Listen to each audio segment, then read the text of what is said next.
This episode of Get Outta Here, the AP Travel Podcast, is sponsored by Carnival Corporation, the world's largest cruise company with 10 of the world's leading brands, including Carnival Cruise Line, Cunard, Holland America Line, Princess Cruises, and Seabourn. To learn about the world's leading cruise lines from Carnival Corporation and great vacation options, contact your travel professional or visit worldsleadingcruiselines.com. It's Get Outta Here. I'm Warren Levinson.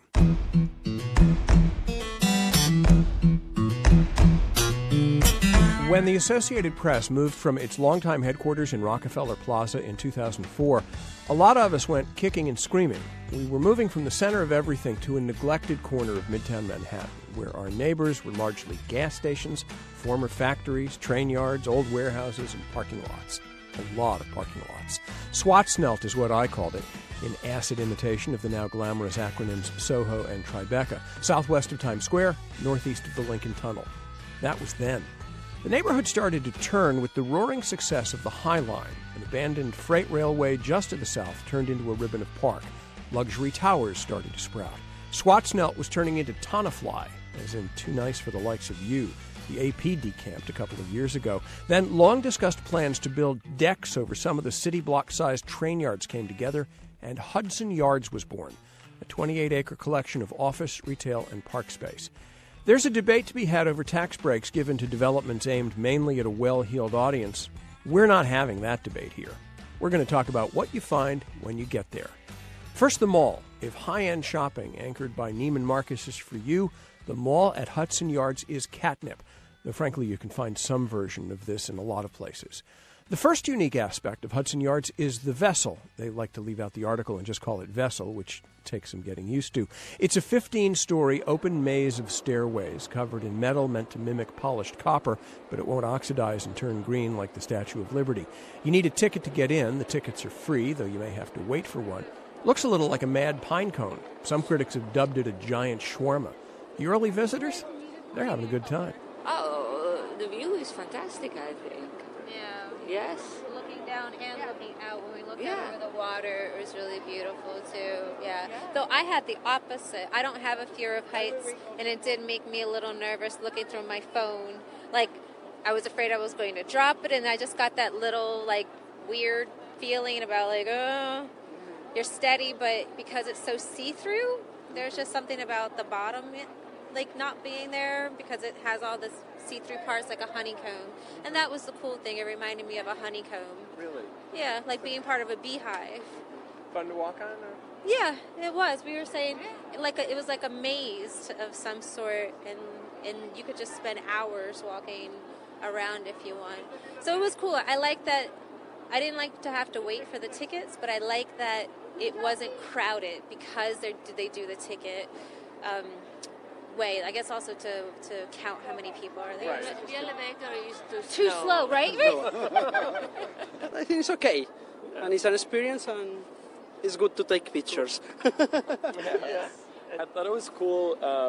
Like as you're going up, I think one thing you don't realize is that it keeps, like the further up you go, you're further and further out, which is kind of a unique experience in a building. You're closer and closer to the edge the further up you go, and as you look out, you can't see the lower levels, and it's a little bit frightening, I think, for some of us who are scared of heights. Yes, definitely. Scared of heights? A bit, yeah. Yeah, there's something about it being like a repeated design over and over again, something that looks kind of like infinite, or like just. And it was interesting. We were taking photos from really far away. You kind of get lost in the design when you're looking from afar, when you're looking from the other side. Right. So we're taking photos of our friends, and when you're looking across, they kind of get lost in the repeated design of it.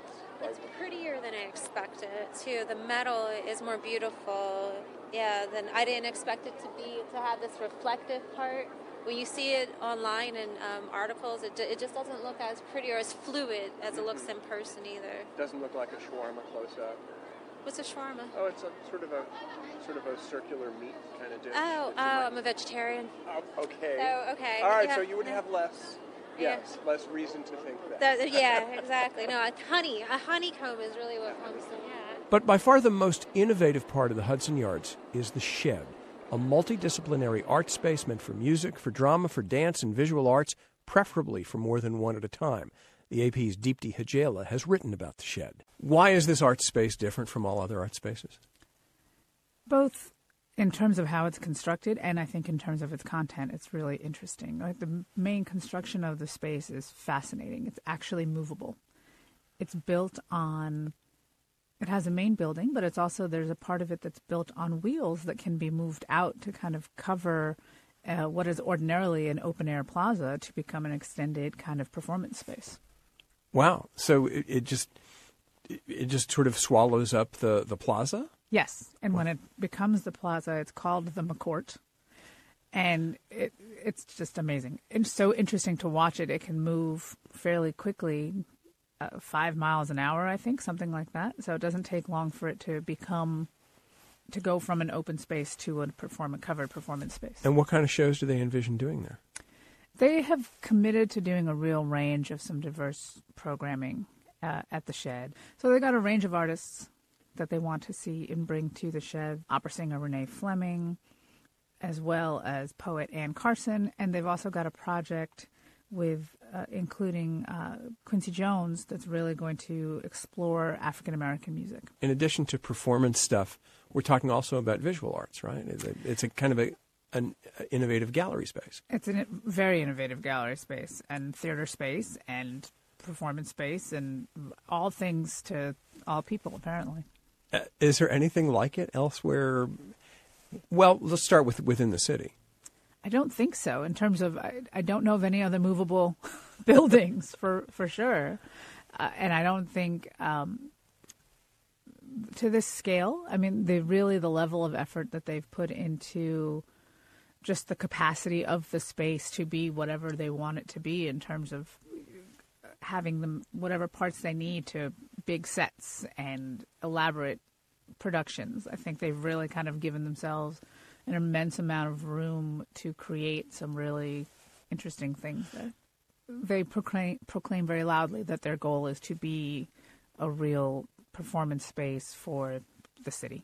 And again, just if nothing else, watching the shed and the part move on these massive wheels is just something people should see because it's super interesting. Whatever structures you need to be able to hang things and show things and display things and hear things, they've really done a good job or have made a lot of effort toward making the space as configurable as they possibly can on different levels and in different ways. Deepti Hajela is a reporter on the New York Metro desk of the Associated Press. For more on the shed, we went right to the source. We sat down with Alex Poots, CEO and artistic director of the art space. It is hard for me to describe exactly what kind of art space this is. It's a gallery, it's a theater, it's an arena, it seems like it's all of those things. So when somebody gets you trapped against the wall and says, explain to me this thing that you are artistic director and CEO of, what do you tell them? Well, it's a venue that commissions new work, and it commissions it across all really human creativity, I'd say. So from performing arts to visual arts to pop culture. And what really attracted me to it was that there was a building in development in terms of the planning and the kind of the architectural drawings that could really adapt to all of those art forms and all of those practices and disciplines. And I'd never seen anything like that before. So when I was asked if I would be interested in applying, I said, look, how do you feel about commissioning? How do you feel about the idea of inviting great artists, whether they're at the start of their career or more established, to make new work across all those disciplines? Because if you have that array of work, then you have half a chance of welcoming a much wider array of public. And what do you come to from? Where were you before this? What's your background to get to this? Yeah, how far back do you want to go? As far back as you want to go, I'm ready to go there. I mean, I started out studying music, both as a performer and a composer. And I never understood why, as a trumpet player, there was some greater valor in playing classical music than in playing pop music. As a kid in the early 80s, as a young teenager, it seemed that actually it depended how well you played them, not what you were playing necessarily. and how good the music was. And there is good music in the four corners of the world. You can't just say that there's better music in, kind of the kind of the European tradition that has grown up in the classical world that then, in a wonderful tradition, but why would a Schumann song be better than a Nina Simone song? I mean, I don't really get that. So it started really there that to me there was great music, whether it was pop, jazz, or classical. And I believed that passionately, even though I wasn't so aware of it as a kid. I just felt it rather than hadn't intellectualized it. And then I went to university and studied music and really fell in love with that idea. That became more real to me then, the idea that there was great art in many places. It wasn't just the bastion of one particular genre or place in the world. And the opportunity then arose. There was a festival in London called the Meltdown Festival, which really embodied that idea of democratization, I guess, of music. And from that, I set up a series at the Barbican Centre called Only Connect, which would invite artists to make new work. And from that, Nick Sirota asked me to do a series with him called Tate and Egg Live, which was at the Tate, Modern and Tate Britain. Right. And we worked with artists like Steve McQueen with Jesse Norman, Anish Kapoor with Arvo Pärt and Peter Sellers. And that led me to getting the job in Manchester as the founding director of the Manchester International Festival. And that's really where you get the first program across all disciplines coming together for a festival every 2 years. I mean, was that something that you thought, oh yeah, of course, mix arts together. We'll mix music of different types. We'll mix theater, we'll mix visual arts, or is that? Yeah, it was more that they would be shoulder to shoulder. If they wanted to mix, then fine. But that the parity across art forms would be equal. And that would be the starting point. And then, the second piece I made with Steve McQueen called Queen and Country was absolutely rigorously his piece he made on his own. It wasn't across fields or anything. We had as many commissions in Manchester that were single art form than interdisciplinary, I guess. But I think you follow the artist, and if an artist, to realize their idea, needs help from other disciplines, then, that's an invitation rather than instruction.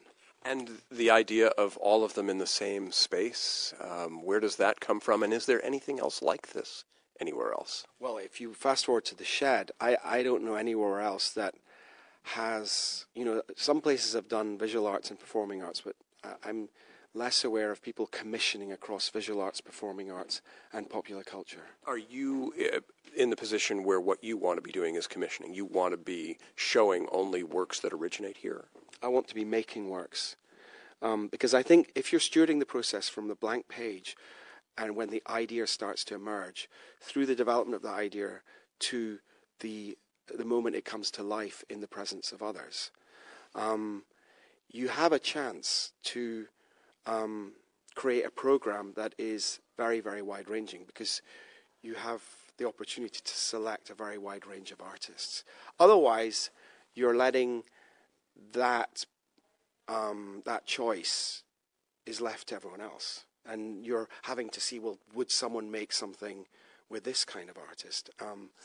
And you have far less ability to make a place that is for as many people, for as wide a range of audience as possible. I want to come back to the art, but I want to go now to the mechanicals of it, because that is the sort of thing that... Mechanicals of the art? No, the mechanicals of the building and the space that allows the art to flourish, that allows the art to breathe, because that has caught a lot of people's attention, and I'm really curious about how that comes about. Is that something you came into, or is that something you were involved in what if we did it this way? What if we had actually an accordion kind of building where we could open it up or close it down depending on the needs of the work that's being presented? The genesis of the Shed's architecture and the DNA of that building really rests with our chairman, Dan Doktorov, and Liz Diller, the architect, who then also collaborated with David Rockwell, our co-architect.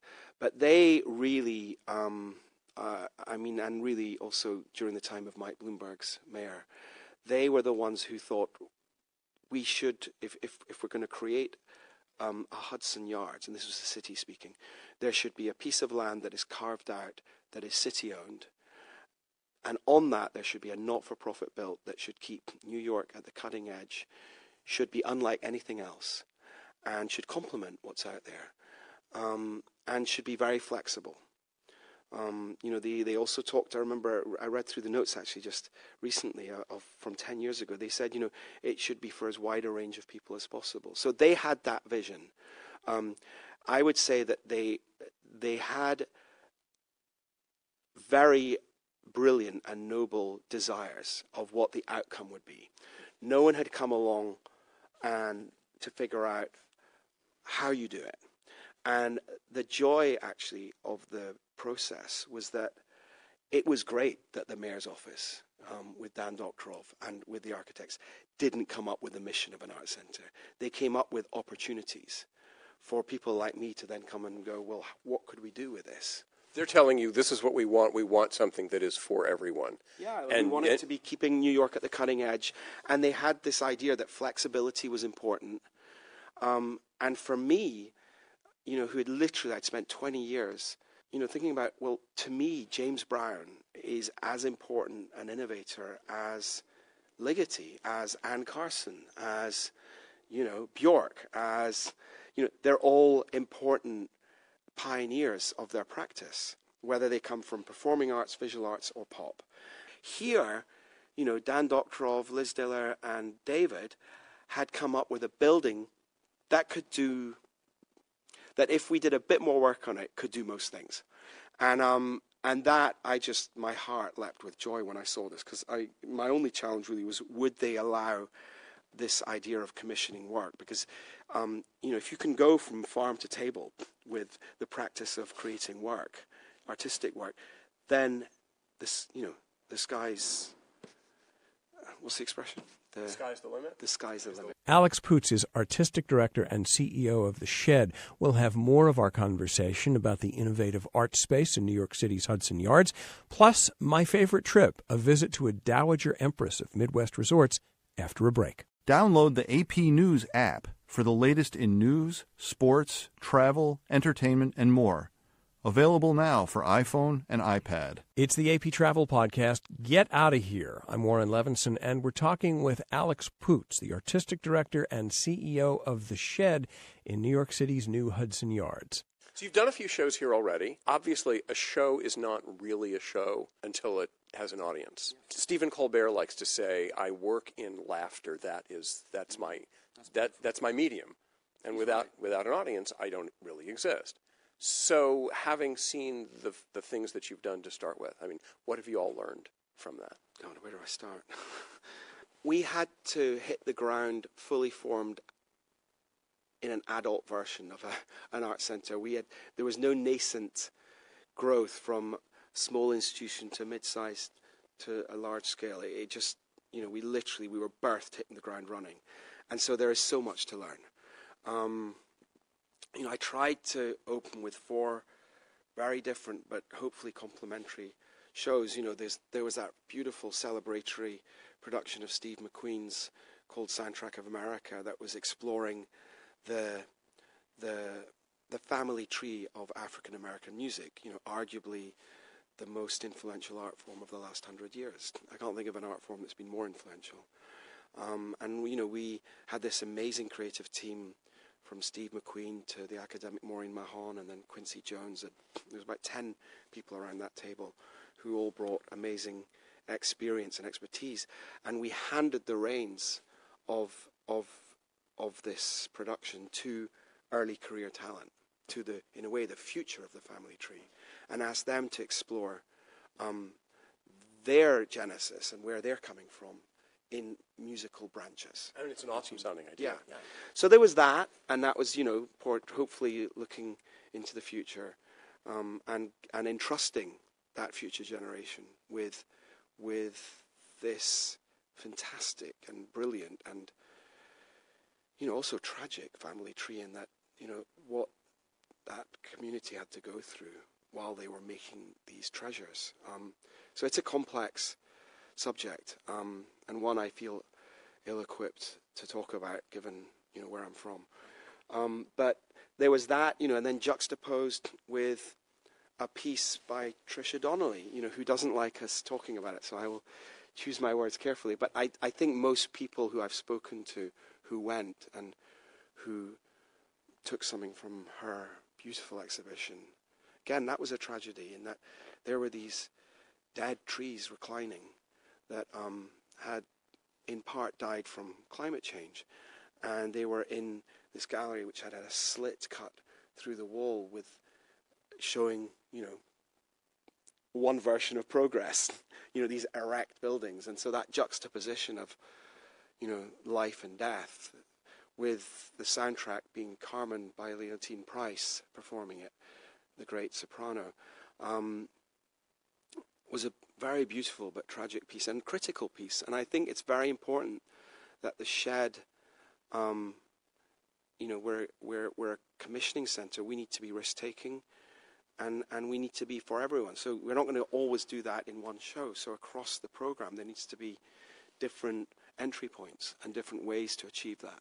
I know when I look at a show that I look back on in 10 years after I've seen it, I can't tell you whether I saw it, say, at the Belasco or the Morosco or the Fiasco or whatever. I just knew I saw Kiss Me Kate, or I saw A View from the Bridge or something. But here, I think you will think 10 years after somebody has seen something, they will definitely remember they came to the shed for that. I mean, it might be also an unintended consequence of commissioning work, because, although many of our pieces are made to then travel, you can't but respond to some of the spaces. I know Tricia, her piece grew out of where we are.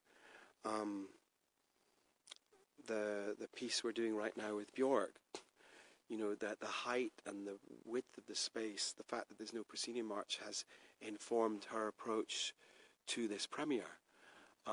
That is here for a month. Ditto the Steve McQueen Soundtrack of America piece. The Gerhard Richter with Steve Reich.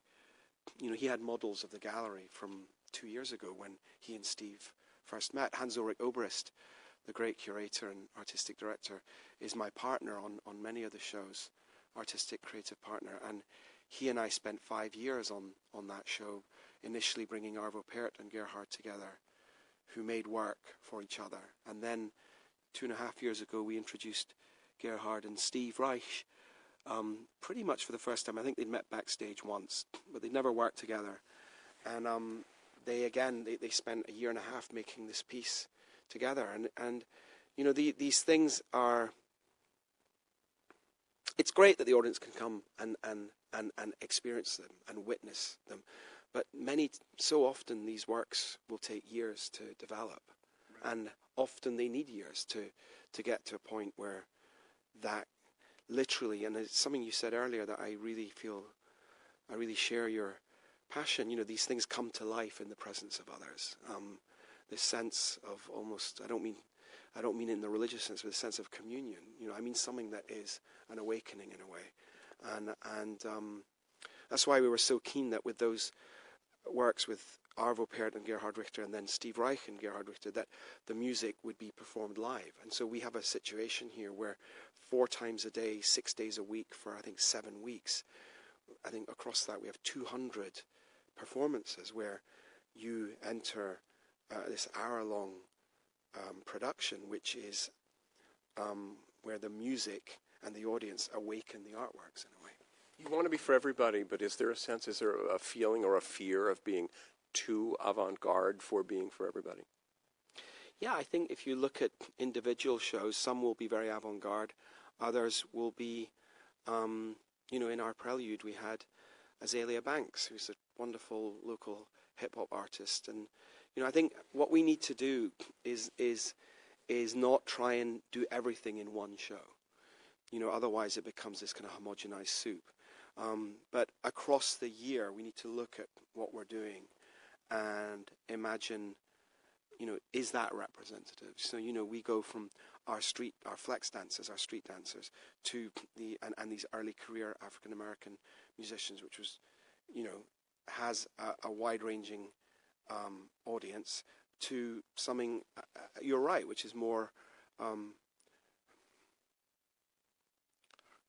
rarefied in a good sense of the word, where it's, something like, I get it, Steve Reich, Gerhard Richter they are two people at the top of their career in the fine arts. That Steve Reich is the person who influences Kraftwerk, and that influences pop. For anyone who likes pop music and who knows about pop music, well, there's the grand master of, because if you think of the trajectory of Steve Reich, Kraftwerk, well, Kraftwerk just has so many children. And so we can, there's a lot of pop aficionados who know that, and so they're coming.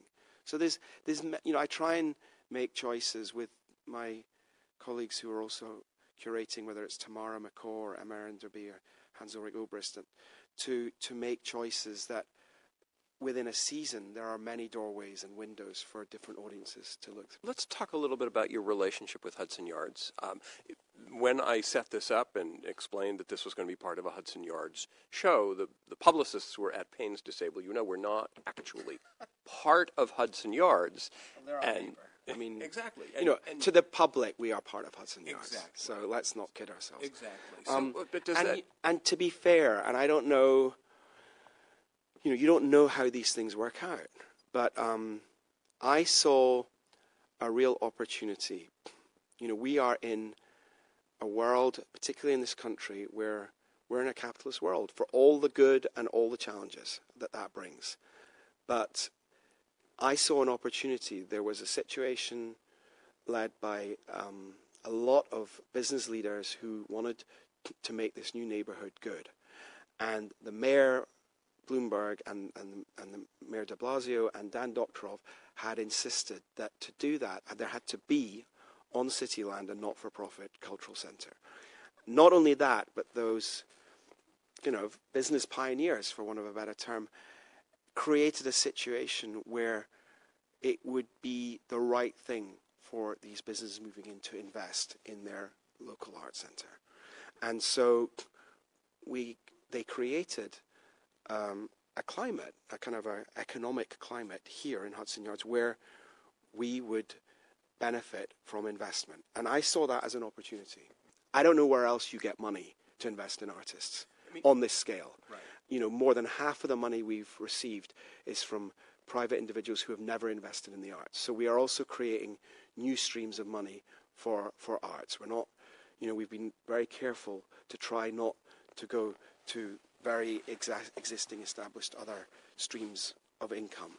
So, we're doing our best. Will there be things we haven't done quite right? I'm sure there will be. Of course. Yeah. Everybody makes mistakes. Yeah. But here's what I'm curious about is... And nothing's perfect. Right. What I'm curious about is here you want to be. You are a place for everybody. And yet the early reviews on this place, and it's way too soon to say this will be Hudson Yards. The early reviews on Hudson Yards are that it feels like a kind of billionaire's playground. And Has anyone done any research on I think in the first 3 weeks, 1 million people came to Hudson Yards. Mm-hmm. And I'm just wondering if I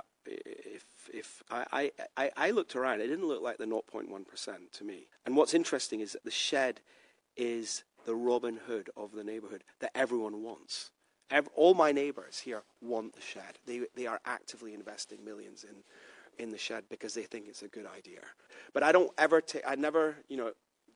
trust me on this, I never take anything for granted. So the audience need to make their own mind up. We're doing our best to put the work out there and to put good work and make it challenging and celebratory, not, get away from the binaries. And I think these conversations are very binary that are going on right now. It's either good or bad. Well, there are probably elements of both. I think Hudson Yards is a microcosm of what is happening in many cities. And, some people don't like it, and I respect that. But they're all very welcome at the Shed. A message for those who are thinking of coming to New York and why they should stop by the Shed while they're in town? Well, I would like people who live in New York first, primarily, to come to the Shed. I'd like this to be a place for New Yorkers and for those who come to visit New York. But I think we need to get it that way around. And that will take some time. I've had years to develop trust with, dozens and dozens of artists that I've worked with. But I had I had 3 years while I was still living in the UK of the great pleasure and honor of being the artistic director of the Park Avenue Armory. But this is the first time that I've had a full-time job here in New York in a full-time art center that's operating year-round. And that trust will come with time. I'm not expecting it. I'm going to work hard, and hopefully we get it right. But, you can't take anything for granted. Scottish-born Alex Poots is CEO and artistic director of The Shed. And now, my favorite trip.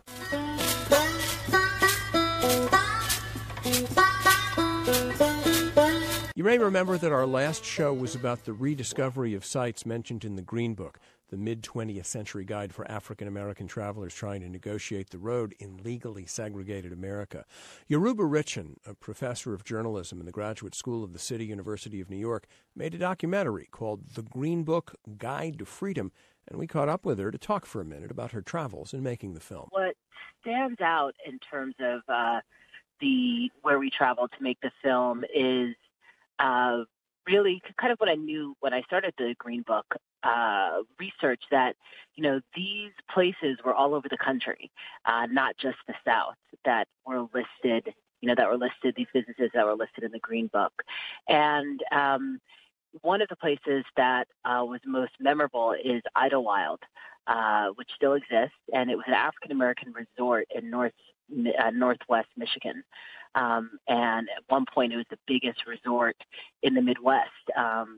And it was a real safe haven for African Americans to come and have recreation and leisure in the midst of, a segregated country. And in watching your description of Idlewild, I mean, the thing that you're struck by when you talk about Green Book locations is how they barely exist anymore and some don't exist anymore, and yet this one does, and it looked wonderful. Yeah, it's really fabulous. And they, it's been going since it started being developed in 1912. These families have been there for generations. It's a real magical place. And they are, making efforts to repopulate it, to get people to come back and build and buy because it's such a special place and it's important history. It does continue to exist, but how does it compare to its heyday, to what you described? Well, its heyday, I mean, there were more people, there were more businesses that were around. So I think at its heyday, it had 25,000 people every weekend. Certainly doesn't have those numbers now, but they still have events. As I said, they're doing things to bring folks back. And what was it like for you to be there? Well, it was amazing. I had never been there before. I actually had heard of Idlewild before I started the Green Book film. So it was really great to be able to go. And people were enthusiastic to talk to us and tell us the story of the community.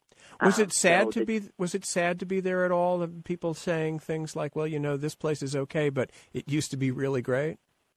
No, it wasn't sad. I think the pride that is there, the pride that people have in their community is really strong. And there's been newer people who've come and bought places and, bought houses and are making efforts. I think that's where the focus is, making efforts to bring it, to revitalize it. Idlewild has a really strong, obviously, African-American background. Is this a multiracial effort now to bring it back, or at least to improve it or recall the glory days? No, I mean, Idlewild is pretty, there are neighboring communities that are more mixed, but Idlewild is pretty, from what I saw and understand, it's pretty much the African-American community that's doing it. Yoruba Richin teaches journalism at the Graduate School of the City University of New York. Her documentary, The Green Book, Guide to Freedom, is playing on the Smithsonian Channel. And that's our show. Get Outta Here is a production of the Associated Press under the supervision of Nikessa Moody and Peter Costanzo. I'm Warren Levinson. We'll see you next time.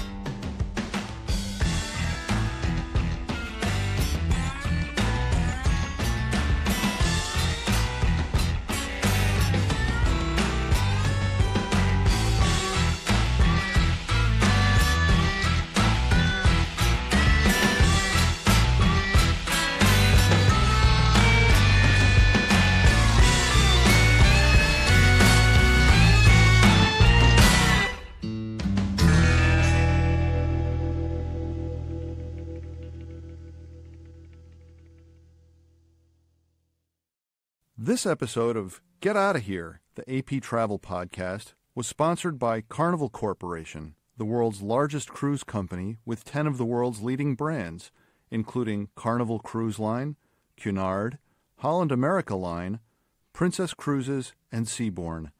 To learn about the world's leading cruise lines from Carnival Corporation and great vacation options, contact your travel professional or visit worldsleadingcruiselines.com.